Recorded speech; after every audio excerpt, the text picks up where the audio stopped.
আসসালামু আলাইকুম রহমতুল্লাহি ওবরাকাতুহ। আলহামদুলিল্লাহি ওয়াহদা ওয়াসসালাতু ওয়াসসালামু আলা মান লা নাবিয়্যা বা'দা ওয়া আলা আলিহি ওয়া সাহবিহি ওয়া মাওয়ালা। 2 নম্বরে যে প্রতিনিধি দলটা আমরা আলোচনা করব, ওয়াফদে সাকিফ। এই ওয়াফদে সাকিফের মজার মজার ঘটনা আছে, একটু মনোযোগ দিয়ে শুনবেন। ওয়াফদে সাকিফ, এই যে দ্বিতীয় যে প্রতিনিধি দলটা আসছে, সাকিফ গোত্রের বাসা কোথায়? তায়েফ। সাকিফ, সাকিফ একটা প্রসিদ্ধ গোত্রের নাম তায়েফের। এই গোত্রের নেতার নাম আবদে ইয়ালিল। সাকিফ গোত্রের নেতার নাম আবদে ইয়ালিল, খুবই প্রতাপশালী নেতা। তৎকালীন আরবের মক্কাতে যেমন আবু জাহেলের চেয়ে আরো শক্তিশালী ছিল আবদে ইয়ালিল।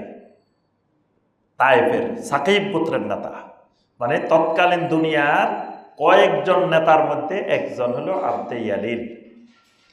এই শয়তানেই, এই আবদে ইয়ালিলেই, শয়তান এখন বলা যাবে না, পরবর্তীতে ইসলাম গ্রহণ করছে, এখনো পর্যন্ত এ খারাপ, এখনো ভালোর যুগ আসে নাই। আচ্ছা, এই লোকেই আল্লাহ রসুল সাল্লাল্লাহু আলাইহি ওয়াসাল্লামের উপরে তায়েফের যে নির্যাতনটা চালানো হয়েছিল, এটার মূল হোতা কিন্তু আবদে ইয়ালিল। নবী সাল্লাল্লাহু আলাইহি ওয়াসাল্লাম যায়েদ ইবনে হারেসা রাদিয়াল্লাহু তাআলা আনহুকে নিয়ে নবুয়তের 10ম বছরে তায়েফ গেছিলেন দাওয়াত দেওয়ার জন্য। তখন এই আবদে ইয়ালিল কিছু দুষ্ট এলাকার ছেলেদেরকে, ছোকরাদেরকে নবী সাল্লাল্লাহু আলাইহি ওয়াসাল্লামের পিছনে লেলিয়ে দিয়েছিলেন। এরাই আল্লাহ রাসূল সাল্লাল্লাহু আলাইহি ওয়াসাল্লামকে পাথর নিক্ষেপ করেছিল, নবী সাল্লাল্লাহু আলাইহি ওয়াসাল্লামকে পিটিয়ে আহত করেছিল, নবী সাল্লাল্লাহু আলাইহি ওয়াসাল্লামকে পাথরের মধ্যে টেনে হিঁচড়ে নির্যাতন করছিল। এটার মূল হোতা এই আবদে ইয়ালিল, সাকিব গোত্রের নেতা। এখন এই আবদে ইয়ালিল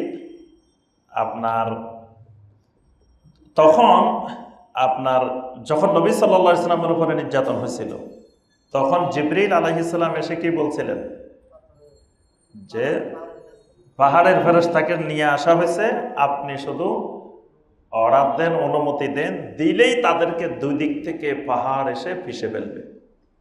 তখন নবী সাল্লাল্লাহু আলাইহি ওয়াসাল্লাম বলছেন কি, আল্লাহুম্মা হদে সাকিফান ওয়া আতিবিহিম। সুবহানাল্লাহ। আল্লাহুম্মা হদে সাকিফান, আয় আল্লাহ, সাকিফ গোত্রের লোকদেরকে আপনি হেদায়েত দান করেন। ওয়া আতিবিহিম, তাদেরকে মুমিন বানায় আপনি নিয়ে আসেন। তখন নবী সাল্লাল্লাহু আলাইহি ওয়াসাল্লাম বলতেছিলেন, এদেরকে ধ্বংস করে দিলে এর পরবর্তী প্রজন্ম, এরা হয়তো তাওহীদের পতাকা তলে আসবে, এদেরকে ধ্বংস করা যাবে না। এখন এই মক্কা বিজয়ের পরে, হুনাইন বিজয়ের পরে 9ম হিজরিতে আবদে ইয়ালিলের নেতৃত্বে একটা বাহিনী, সেই বাহিনীতে কেউ বলছেন 6 জন, কেউ বলছেন আরো বেশি ছিল, এরা মদিনা গেছে। তো মদিনা যাওয়ার পরে নবী সাল্লাল্লাহু আলাইহি ওয়াসাল্লাম এদেরকে বললেন, সাহাবায়ে কেরামদেরকে বললেন, এ তো অনেক বড় নেতা, মানে যেহেতু আমাদের এখানে এখন মেহমান, কাফের হলেও এখন মেহমান হয়ে আসছে, তো এদেরকে তাঁবুটা করে দিবা মসজিদে নববীর দরজা বরাবর, যাতে এখানে থাকবো, এখানে খাবে, সব রাষ্ট্রীয় মেহমানদারি হবে এদেরকে। এরা ওখান থেকে আমাদের সলাতের দৃশ্য দেখবে, এজন্য এদের তাঁবুটা করে দেওয়া হয়েছে মসজিদে নববীর দরজা বরাবর। আচ্ছা, এরা 15 দিন পর্যন্ত রাষ্ট্রীয় মেহমান হিসাবে এখানে ছিল, আবদে ইয়ালিলেরা। 15 দিন পরে এদের মন নরম হয়ে গেছে, আলহামদুলিল্লাহ, এখন এরা ইসলাম গ্রহণ করবে। তো আল্লাহ রাসূল সাল্লাল্লাহু আলাইহি ওয়াসাল্লামের কাছে গেছে এরা সবাই, যাই বলতেছে, আমরা তো এই 15 দিনে ইসলাম সম্পর্কে জানলাম, বুঝলাম, তা আমরা ইসলাম গ্রহণ করতে চাই, তবে ইসলাম গ্রহণের আগে আমাদের কিছু শর্ত আছে, বিনা শর্তে না, শর্ত আছে কয়েকটা, এই শর্তের পরেই আমরা ইসলাম গ্রহণ করব, আগে আমাদের শর্তগুলো নিয়ে একটু কথাবার্তা বলেন আপনি। নবী সাল্লাল্লাহু আলাইহি ওয়াসাল্লাম বলেন, ঠিক আছে, তোমাদের শর্তগুলো বলো একটা একটা। আবদে ইয়ালিল বলল, প্রথম শর্ত হলো, আমরা মুসলিম হব কিন্তু নামাজ পড়ব না। খুব সুন্দর শর্ত, এই শর্তটা আমাদের বাঙালি পাইলে নামাজ পড়ে না, কয় মুসলিম, ঠিক আছে, ঈমান ঠিক আছে। এখন এরাও কিন্তু খুব এই প্রস্তাব দিছে 1 নম্বরে, যে আমরা মুসলিম হব, নামাজ একেবারে পড়বো না, এমন না, মাঝে মাঝে পড়বো। নামাজটা খুব সুন্দর লাগছে, আপনারা যে নামাজ পড়ছেন, নামাজটা আমাদের কাছে খুব সুন্দর লাগছে, মাঝে মাঝে পড়বো, তবে এইভাবে ডেইলি 5 বার এইভাবে পড়তে পারবো না।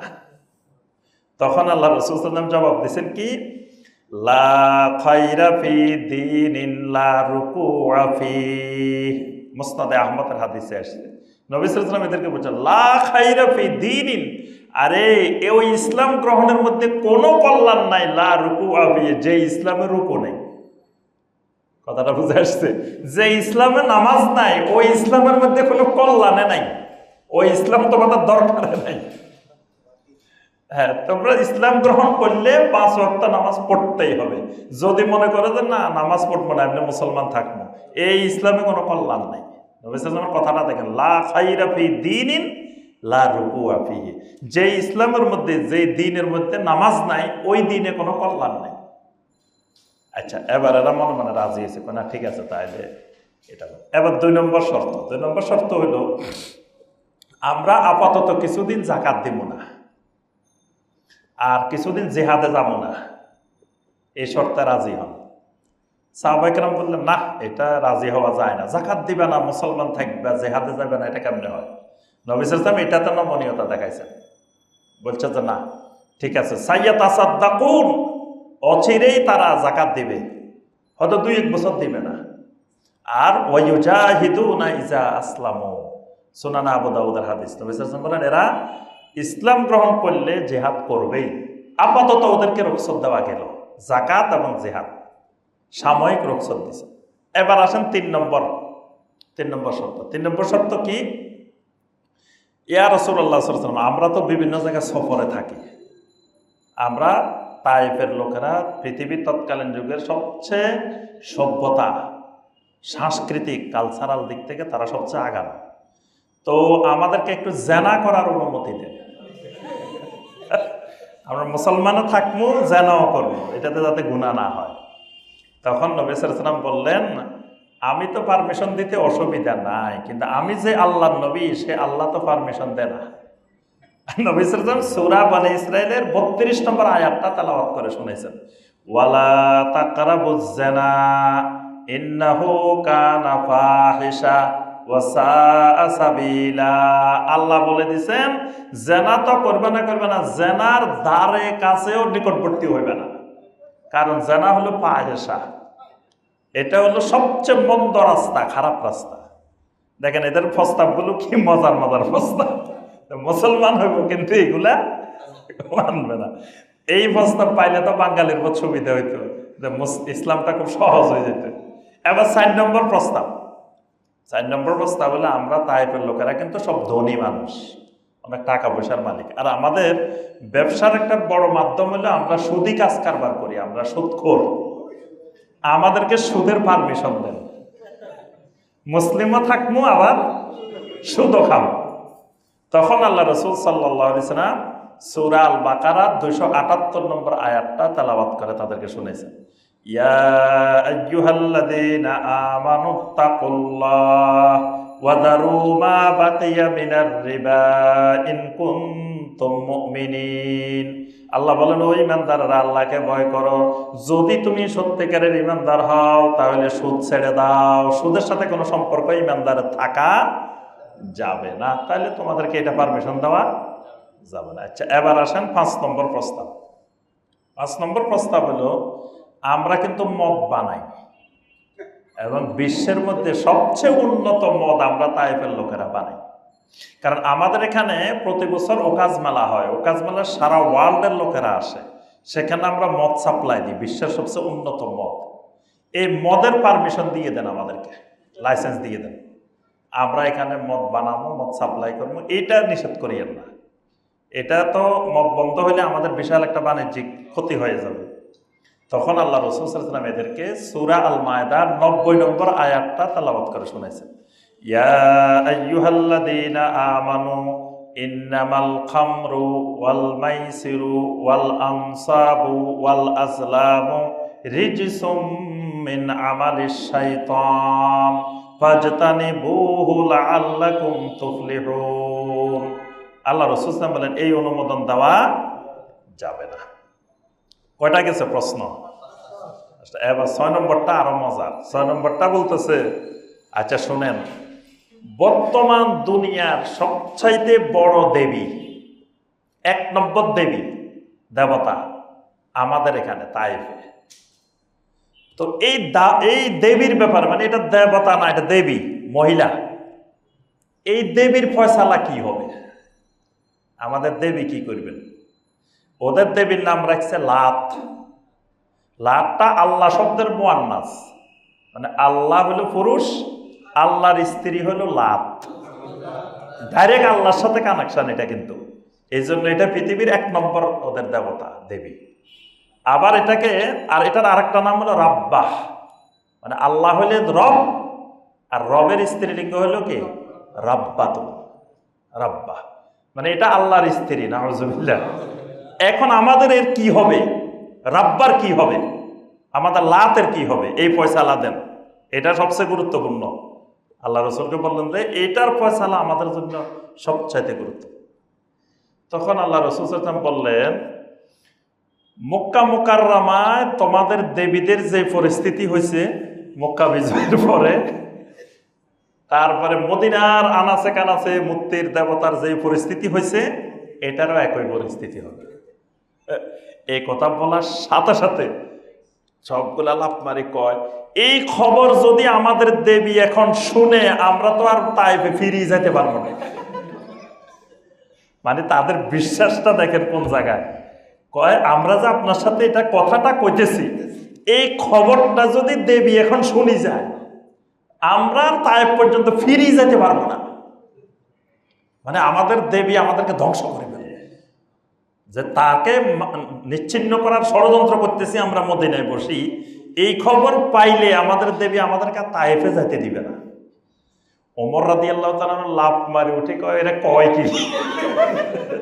ওমর রাদিয়াল্লাহু তাআলা বললেন, মা আজহালাকা ইন্নামার রাব্বা হাজারুন।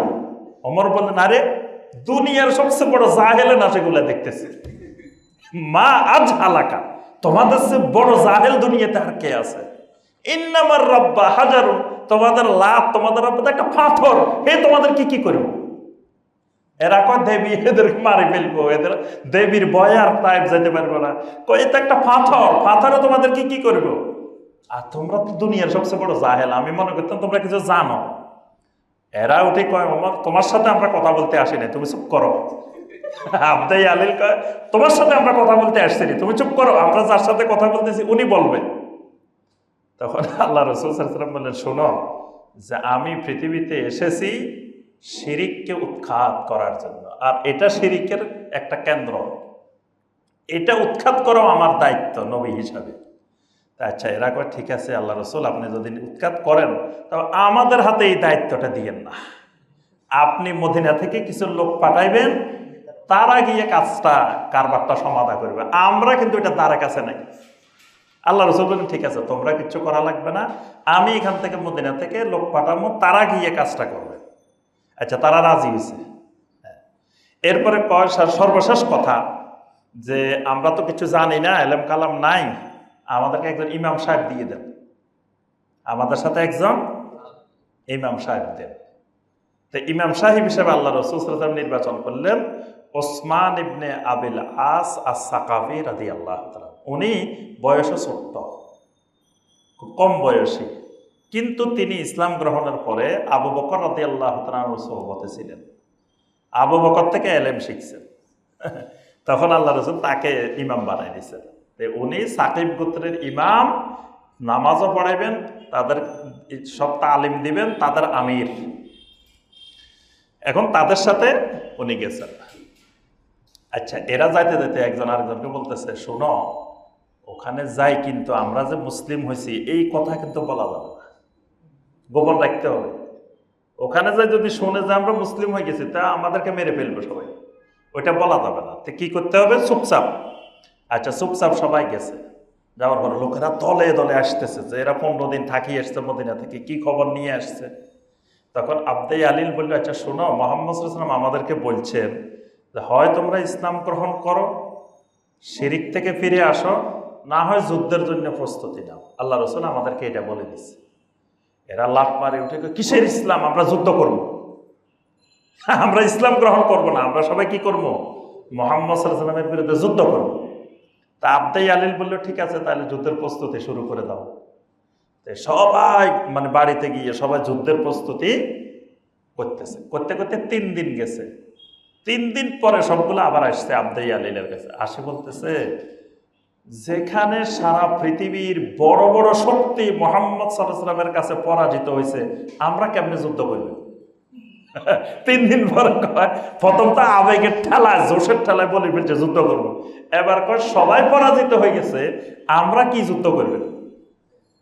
তো নেতা বলতেছে, আবদে ইয়ালিল বলতেছে, আমি তো তোমাদেরকে আগেই বলছিলাম, এখন যেহেতু তোমরা বলতেছো ঠিক আছে, তাহলে আমরা সবাই গিয়ে ইসলাম গ্রহণ করি। সুবহানাল্লাহ। এরপরে এরা সবাই ইসলাম গ্রহণ করছে, সাকিব গোত্রের বিশাল অংশ ইসলাম গ্রহণ করছে।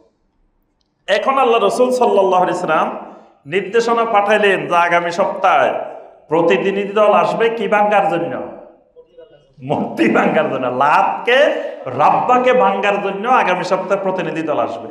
প্রতিনিধি দলের নেতৃত্ব দিবেন আবু সুফিয়ান, আর এর সাথে থাকবে মুগীরা ইবনে শুবা রাদিয়াল্লাহু তাআলা। মেন অস্ত্র চালাইব, কাজ কারবারটা করব মুগীরা ইবনে শুবা, আর নেতৃত্ব দিবেন আবু সুফিয়ান। আচ্ছা, এই খবর তায়েফে আসার পরে তায়েফের কয়েক হাজার মহিলা ওই রাব্বার ওই লাতের চারপাশে বিলাপে আহাজারিতে 1 সপ্তাহ পর্যন্ত কান্নাকাটি করছে। মহিলারা এসে কানতে কানতে বিলাপ করতে করতে সে আহারে আমাদের দেবী ভাঙ্গি ফেলবো। আহার মানে দেবীর মহব্বতে মহিলারা এমন কান্নাকাটি করছে যেটা ইতিহাসের মানে এরকম নজির নেই। গত বৃহস্পতিবারে ঈদে মিলাদুন নবী সাল্লাল্লাহু আলাইহি ওয়াসাল্লাম গেল না, জষ্টে জুলুস বাইর করলো না অনেকে। তা বাংলাদেশের এক পীর সাহেব ওই ঈদে মিলাদুন নবী পালন করতে যায়, বক্তৃতা দিতেছে, বক্তৃতার মধ্যে হঠাৎ করে বেহুঁশ হয়ে পড়ে গেছে, জ্ঞান হারায় ফেলছে। দেখেন নাই?